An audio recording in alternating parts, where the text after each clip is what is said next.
Somebody left a comment on my last video asking where I got the mannequin from. Well, it wasn't easy, because most of the modern mannequins you get today, they're 6 foot tall or more and really muscular, so not the right shape for the kind of uniforms that I've got.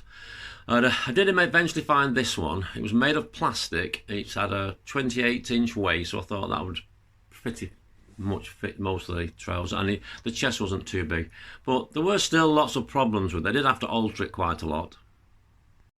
The first problem I had was the feet.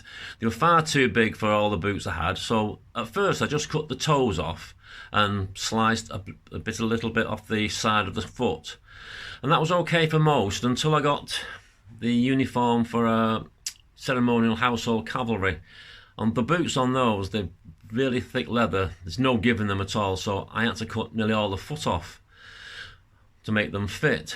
But then I realised why humans have feet and toes. It stops them falling over, so afterwards the mannequin wouldn't stand up at all. So what I had to do, I had to find some pieces of wood, just cut them to shape and screw them back into the foot just to make a bit more of a sole, so the mannequin had a bit more chance of standing up. As with most modern mannequins, this one's over 6 foot tall, so it was far too tall.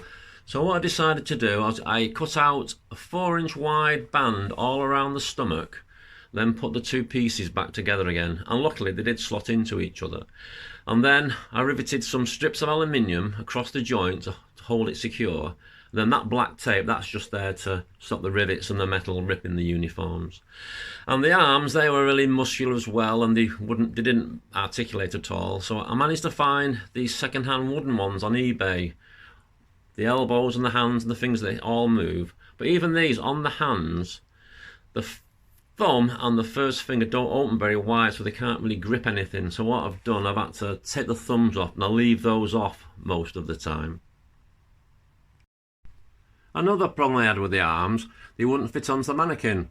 If you look there, there's a plate there on the mannequin with a hole and a slot in it. So what I had to do, I found that brass plate there, that's a picture frame hook from B&Q.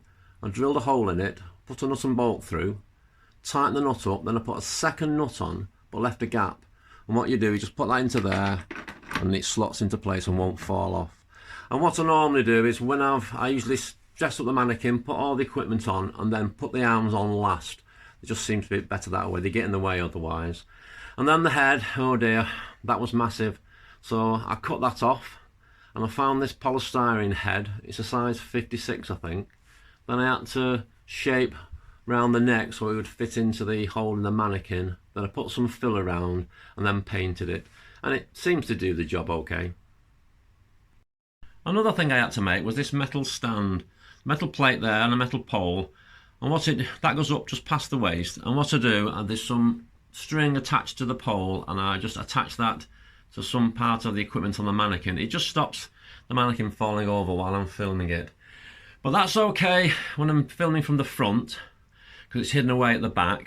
And then if I'm filming the back of the uniform, that's around the other side, so it's out of the sight. But when I do the revolving uniform, it goes all the way around, that would be in the way, so I had to come up with another plan for that. So I came up with this idea. There's another metal plate with a short metal pole on it, and attached to that are some pieces of aluminium bent into shape to go around the legs, and they're held tight by 2 nuts and bolts. Then the whole thing's on that wooden board, and under there's a turntable under there, which I bought from eBay. And what I have to do is, when I want to do the revolving uniform, I switch on the camera, then I go and duck down and turn the turntable by hand, and then dash back and switch the camera up. I'll show you what I mean.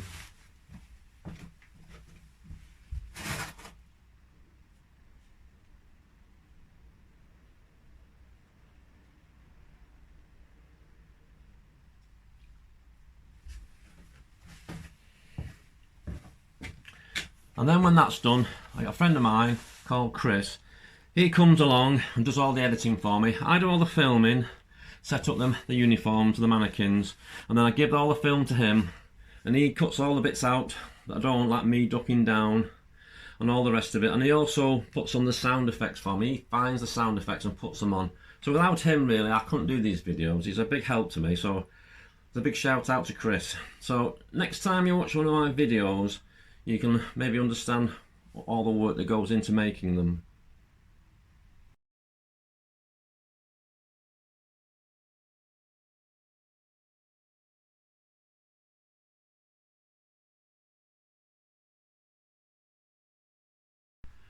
When you talk about the 8th Army, most people will think of a man called Bernard Law Montgomery.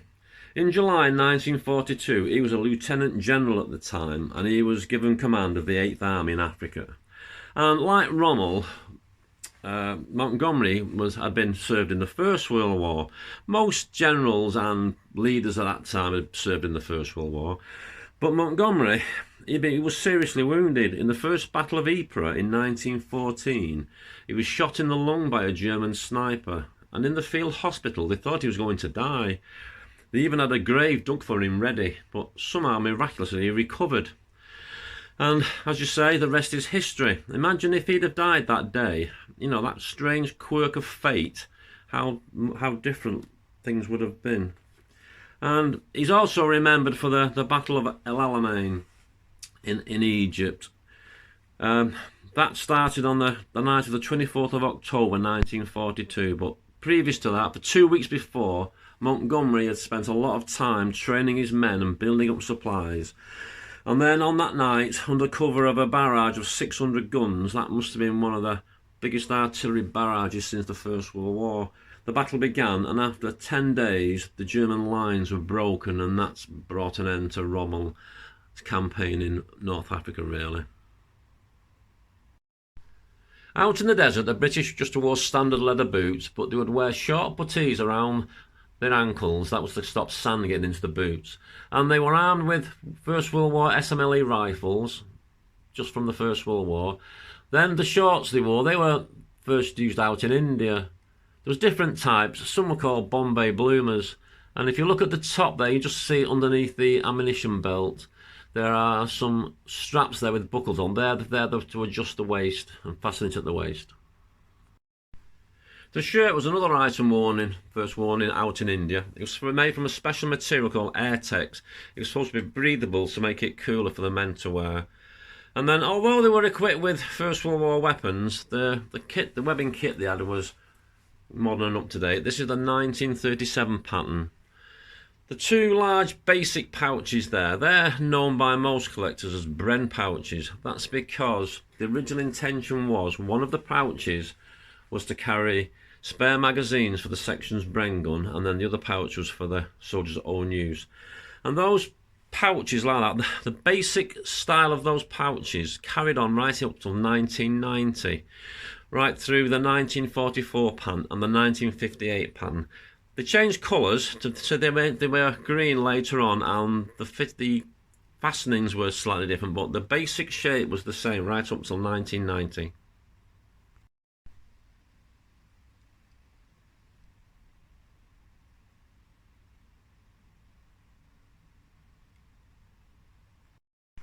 Then we have the Brodie helmet, the standard Brodie helmet. These were painted a sand colour just to blend in with the desert scenery, but just the same as they wore everywhere else.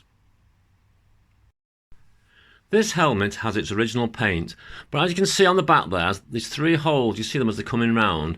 Now I believe that was used to tie a flap at the back to keep the sun off the neck, and used by South African troops. But I'm not certain about that, so if anybody knows the real reason, just please let me know in the comments. On the left hand side, the soldier would carry their bayonet, the 1907 pattern bayonet. Then on the other side was the water canteen, the standard water canteen. That was in a special cradle, and the cradle was attached to the leftover strap from the shoulder strap that fastened through the buckle at the back of the belt there. And when I was looking at photographs and film from the Desert War, the soldiers never seemed to have their entrenching tool attached, so I've left that off there just to make it look something similar to what they would have done. But they would always wear a small pack on the back like that. On the 37 pattern kit, the small pack would have 2 L-shaped straps attached to it. Part of the strap would go over the shoulder, and the thinner strap would go underneath the arm, and then where the 2 pieces met, there would be a brass hook there, and that would hook on to the top of the basic pouch to keep it secure.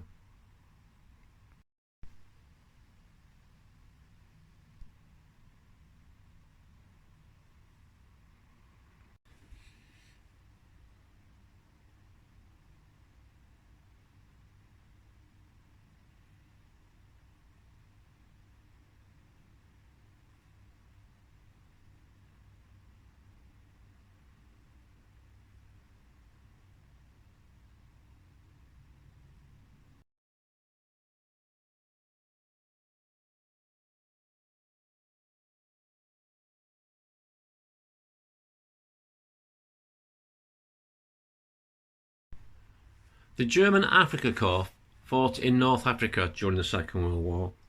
In 1940, Britain had a large amount of British and Commonwealth troops stationed in Egypt. They were there to protect the Suez Canal and its oil supplies from the Persian Gulf. But in September 1940, Mussolini and the Italians invaded Egypt. And after a few early successes, they were eventually pushed back by the British General Wavell. And being an ally of Mussolini, Hitler realised he would have to send help. So in February 1941, he sent out Major General Erwin Rommel and the Afrika Korps to help out. Rommel later became known as the Desert Fox. I'm not going to go into history of the war, I'm just concentrating on the uniforms. But later on, there was an assassination attempt on Hitler in October 1944, and Rommel was implicated in the plot. It's not sure whether he had anything to do with it or not, but he was given the choice. He's going to face prosecution or he could take poison and commit suicide. He chose the latter. Out in the desert, the Germans wore special boots. These are canvas and leather. These ones are just ankle boots, but they did have others early on. They were really tall. They went up just below the knee. Now, I don't think these are original. I think, well, I bought them as replicas a long time ago, but they're very old and they are worn, but they do look really good. If they're replicas, they are very good ones, not like the modern ones you see today.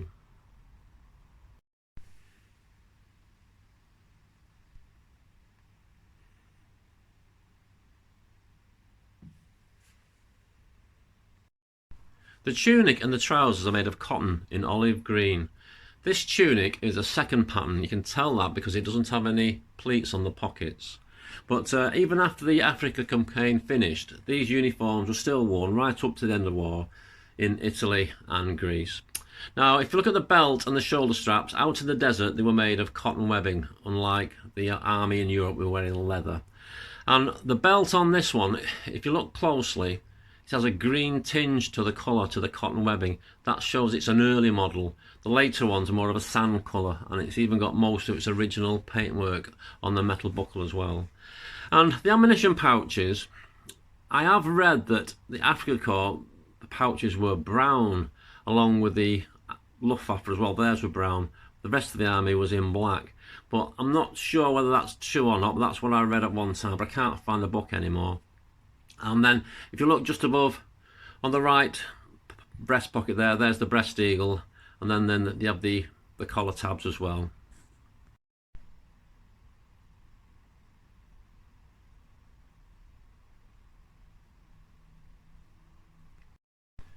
The Afrika Korps wore a special cap out in the desert.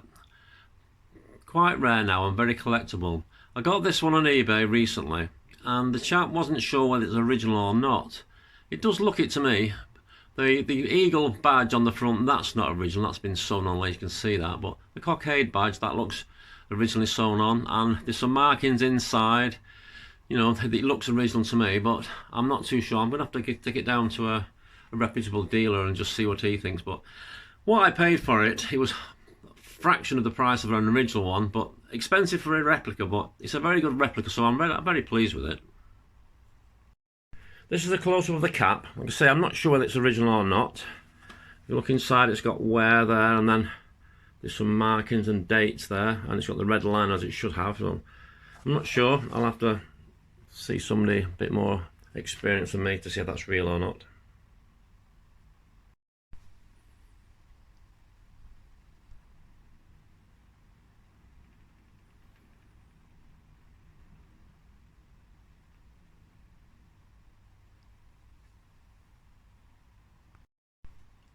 The mess tin and the water canteen are attached to the bread bag, but because it's the same colour as the uniform, you can hardly tell where the bread bag is, but it is in there.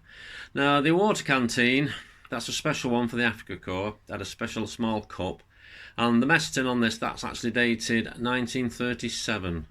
And if you look at the bayonet frog, that's made of cotton webbing, like the rest of the equipment. And then also, they would always carry a gas mask with them, though very, very rarely used, and they would paint the green tin a sand colour, and also they'd wear the same steel helmet as the army, and that would be painted as a sand colour as well.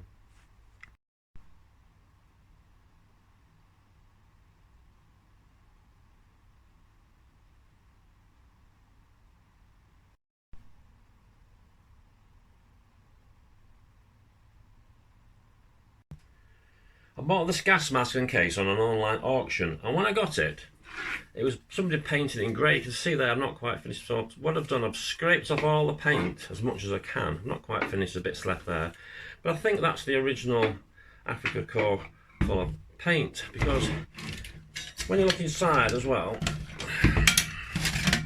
the gas mask, that's been painted as well. So I believe it's original Afrika Korps. You know, you never can tell with these things, they are replicated a lot, but because it was painted over with grey, probably post-war, I think it is original colours.